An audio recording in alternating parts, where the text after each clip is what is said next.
Oh boy. Now this one's a little bit bigger. This one's pushing 3. That's a big fish. Okay.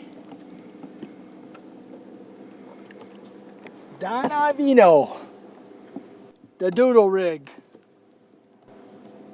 Nice fish. Well, Game and Fish were right. They definitely are making this into a trophy lake. I'm thinking some of these fish that they stocked in here 3-4 years ago as 100 pure Florida strain largemouth, some of these we're catching are those fish. All right, baby.